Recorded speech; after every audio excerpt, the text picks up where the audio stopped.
सल्लल्लाहु तआला अला मुहम्मद व अला आलिहि व सहबिहि व बारिक वसल्लम। स्टूडेंट्स, आज हम जो है वो लर्न करेंगे कैश बुक के मुतालिक।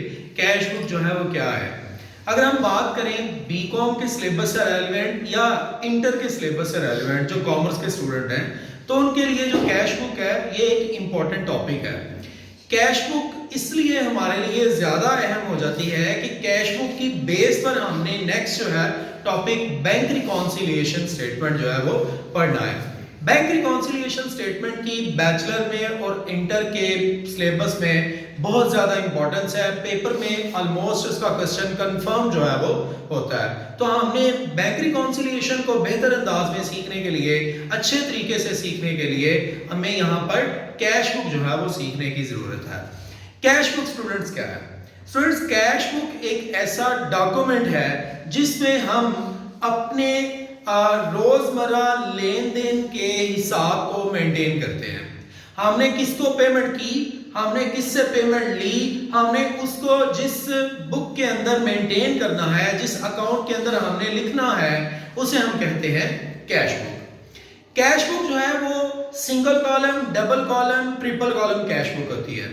लेकिन हमें यहाँ पर जो ज़्यादा इम्पोर्टेंट जो है वो चीज़ लगती है, जो हमारे लिए नेक्स्ट बैंक रिकॉन्सिलिएशन के टॉपिक के अंदर जो है वो हमारे लिए एक इम्पोर्टेंट जो है वो समझी जाती है, वो है डबल कॉलम कैश बुक। सो हम डबल कॉलम कैश बुक से रेलिवेंट कुछ चीज़ों को यहाँ पर लर्न करेंगे। सबसे पहले है डबल कॉलम कैश बुक का फॉर्मेट। तो डबल कॉलम कैश बुक का फॉर्मेट ये मैंने आप लोगों के सामने जो है वो ड्रॉ किया है। इसके पहले कॉलम के अंदर हम डेट, दूसरे कॉलम में पार्टिकुलर, तीसरे कॉलम के अंदर स्टूडेंट्स हम यहाँ पर जेएफ जर्नल फॉलियो और चौथे कॉलम में हम वोचर नंबर को मेंशन करते हैं। उसके बाद कैश का कॉलम बनाया जाता है और बैंक का कॉलम बनाया जाता है अमाउंट के लिए। फिर उसके बाद आप ये डेबिट साइड आपकी इतनी है और इसके साथ ही बिल्कुल जो है वो क्रेडिट साइड जो है वो स्टार्ट हो जाती है, और क्रेडिट साइड में भी वही तमाम कॉलम है जो डेबिट साइड पर हमारे मौजूद है। इसे डबल कॉलम कैश बुक इसलिए कहा जाता है क्योंकि इसके अंदर अमाउंट के दो कॉलम है, एक कैश का कॉलम है और एक बैंक का कॉलम है। इधर आप चेक करें तो यहाँ पर भी हमारे पास कैश और बैंक का कॉलम है। दो अमाउंट के कॉलम होने की वजह से हम इसे कहते हैं डबल कॉलम कैश बुक। अब डबल कॉलम कैश बुक में हम उन तमाम ट्रांजैक्शंस को नोट करेंगे जिनका ताल्लुक कैश और बैंक के साथ होगा। अगर कोई ऐसी ट्रांजैक्शन जिसमें कैश और बैंक इन्वॉल्व नहीं है या दोनों में से कोई एक भी इन्वॉल्व नहीं है, तो हम उस ट्रांजैक्शन को यहाँ पर नोट नहीं करेंगे क्योंकि उसे कहा जाता है कि ये क्रेडिट ट्रांजैक्शन है। तो क्रेडिट ट्रांजैक्शन जो है वो कैश बुक के अंदर नोट नहीं होगी। कैश बुक में सिर्फ और सिर्फ कैश और बैंक से रेलेवेंट जो है वो चीजें आएंगी जब हम डबल कॉलम कैश बुक बना रहे होंगे।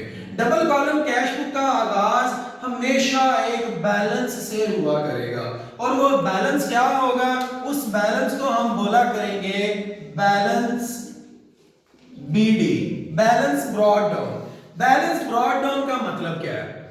जब हम कैश बुक बनाना स्टार्ट करते हैं तो अगर हमारे पास पहले से कुछ पैसे मौजूद हैं, अगर हमारे पास पहले से कुछ पैसे मौजूद हैं या हमारे बैंक में कुछ बैलेंस जो है वो ऑलरेडी मौजूद है, तो उस पहले से मौजूद बैलेंस को हम अपनी कैश बुक में जिस नाम से लिखा करेंगे वो है बैलेंस बीडी।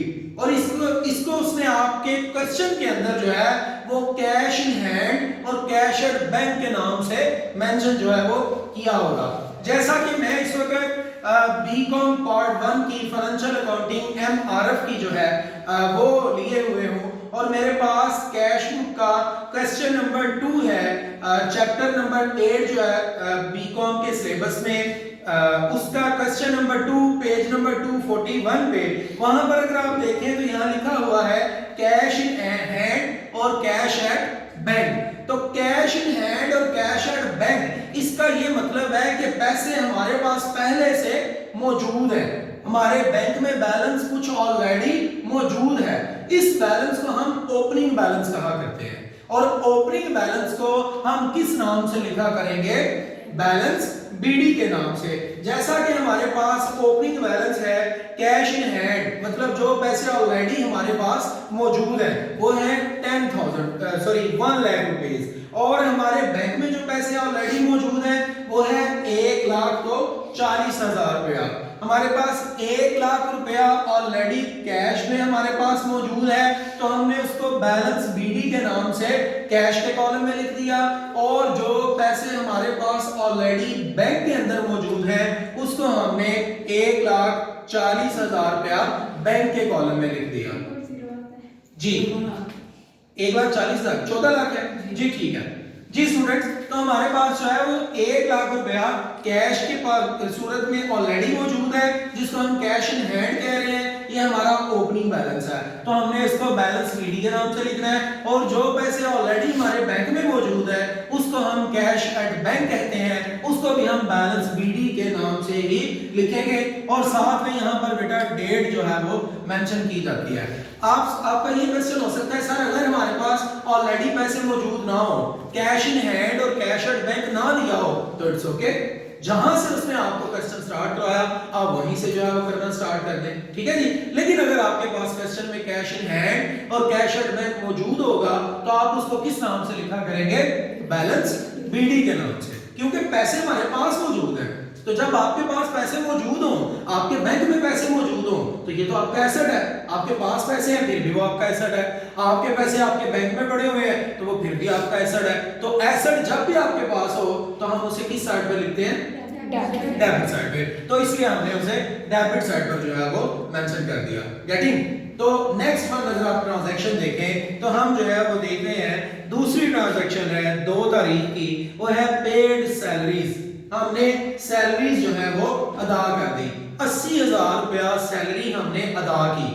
अब यहां पर उसने ये मेंशन नहीं किया कि सैलरी आपने कैश की सूरत में दी या वाया बैंक दी, बैंक के जरिए से दी। तो अगर ये मेंशन नहीं किया होगा तो हम इसको यही कंसीडर करेंगे कि हमने पैसों की सूरत में जो है वो सैलरी दी। अब बेटा इस चैप्टर को करते हुए, इस टॉपिक को करते हुए हमें जर्नल एंट्री बड़ी अच्छी आनी चाहिए। जर्नल एंट्री आती होगी तो आपको रट्टा लगाने की जरूरत नहीं पड़ेगी।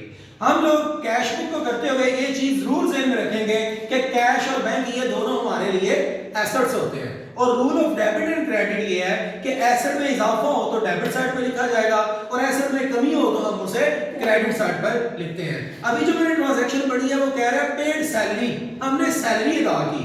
तो भाई जब हम सैलरी अदा करते हैं तो सैलरी अदा करें तो हम लोग जर्नल एंट्री पास करते हैं सैलरी अकाउंट डेबिट और कैश अकाउंट क्रेडिट। हमने सैलरी को डेबिट किया।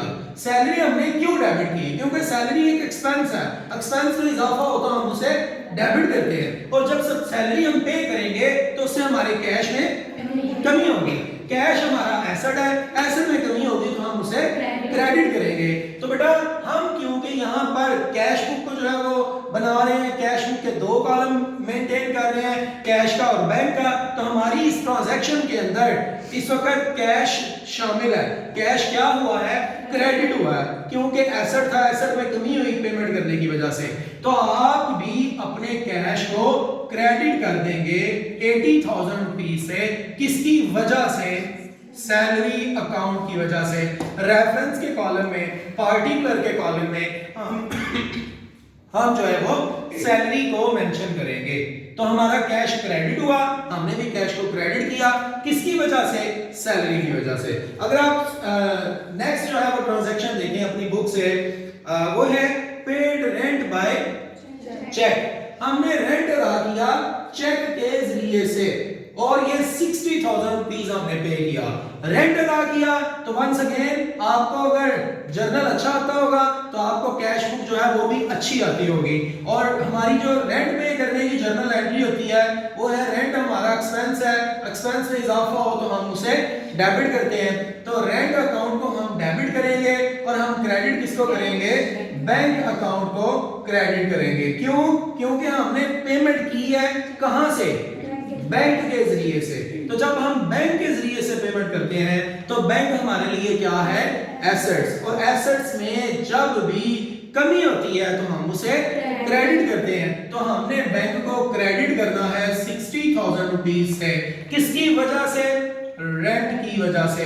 सेम डेट पर हमने रेंट जो है वो अदा किया, तो रेंट अकाउंट की वजह से हमारे बैंक में कमी हो रही है। बैंक क्रेडिट हुआ, हमने भी बैंक को क्रेडिट किया, किसकी वजह से?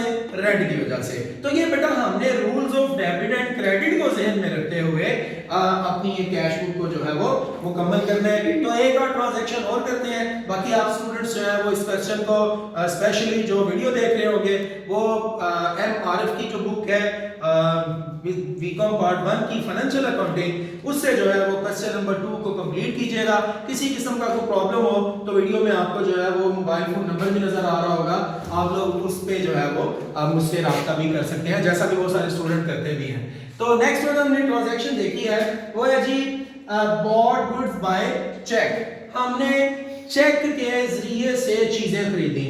भाई हमने गुड्स को परचेज किया, तो हम तो ये ऑलरेडी पढ़ चुके हुए हैं कि गुड्स को परचेज जब भी करें तो वो हमारे लिए एक्सपेंस होता है, क्योंकि गुड्स कहते ही किसको है? हर वो चीज जिसको हमने दोबारा से बेच देना हो, खरीदे ही इसलिए कि हमने उसे बेच देना है, उसे गुड्स कहते हैं। तो गुड्स को हम जब भी खरीदते हैं तो हम डेबिट किसको करते हैं? परचेजिंग अकाउंट को डेबिट किया जाता है बतौर एक्सपेंस के, और पेमेंट हम कहां से कर रहे हैं? बैंक से। तो हम बैंक अकाउंट को क्रेडिट करेंगे क्योंकि हमने चेक के जरिए से पेमेंट की है। तो बैंक जो है वो हमारा एसेट है, एसेट में कमी हो तो हम उसे क्रेडिट करते हैं। तो बैंक कितने से क्रेडिट हुआ? 8,60,000 रुपए से बैंक जो है वो क्रेडिट हो गया। किसकी वजह से बैंक क्रेडिट हुआ? परचेजेस की वजह से। तो ये हमारे पास जो है वो इसकी रिकॉर्डिंग होगी हमारे पास यहाँ पर कैश बुक में, इसको इस तरह से नोट करेंगे। डेट जो है वो आपने साथ साथ जो है वो मेंशन करनी है। लेट्स से इसकी डेट क्या है जी? 4 जनवरी जो है वो इसकी डेट है। उससे अगली आप एक और ट्रांजैक्शन अगर देखें तो ट्रांजैक्शन में उसने लिखा हुआ है, ट्रांजैक्शन में वो कह रहा है कि सोल्ड गुड्स फॉर कैश। हमने चीजों को बेचा है, किसके बदले बेचा है? हमने चीजों को कैश के बदले। हम गुड्स को जब भी सेल करते हैं तो सेल्स करना हमारे लिए रेवेन्यू होता है, और रेवेन्यू में जब भी इजाफा हो हम उसे क्रेडिट करते हैं। तो हमने गुड्स को सेल किसके बदले किया? कैश के बदले। तो जर्नल एंट्री जो पास हुई वो हुई कैश अकाउंट डेबिट और सेल्स अकाउंट क्रेडिट। हमने कैश को डेबिट किया क्योंकि चीजें बेचने से पैसे मिले, पैसे हमारे लिए एसेट्स हैं, एसेट्स में हमारे इजाफा हुआ, एसेट्स में जब भी इजाफा हो हम उसे डेबिट करते हैं। तो हमने कैश को जो है वो डेबिट कर दिया जी। कैश जो है वो डेबिट हो गया 1,50,000 रुपए से। किसकी वजह से कैश डेबिट हुआ? सेल्स की वजह से। तो यहाँ पर आप सेल्स अकाउंट को मेंशन कर देते हैं, और साथ में आप लोग डेट जो है वो एज इट इज लिखेंगे। तो स्टूडेंट्स इस तरह से हम बैंक इसका अपना कैश बुक का जो टॉपिक है इसको पाए तकमील तक पहुंचाएंगे। हमने करना क्या है? हमने जर्नल एंट्री अपने जहन में रखनी है, या रफ जो है वो आप जर्नल एंट्री करते चले जाएं। जहां जहां आपको कैश डेबिट मिले आप कैश को डेबिट कर दें, साथ में पार्टिकुलर में उसकी रीजन बता दें कि कैश क्यों डेबिट हुआ। जहां पर आपको बैंक डेबिट मिले बैंक को डेबिट करें, क्रेडिट हो अगर एसेट तो आप एसेट को क्रेडिट कर दें। तो इस तरह से हम अपने कैश बुक को कंप्लीट करेंगे। मजीद इस तरह के कॉन्सेप्ट्स के साथ वीडियोस को देखने के लिए आफ्ताब अत्तारी ऑफिशियल के साथ जुड़े रहें। Thank you so much.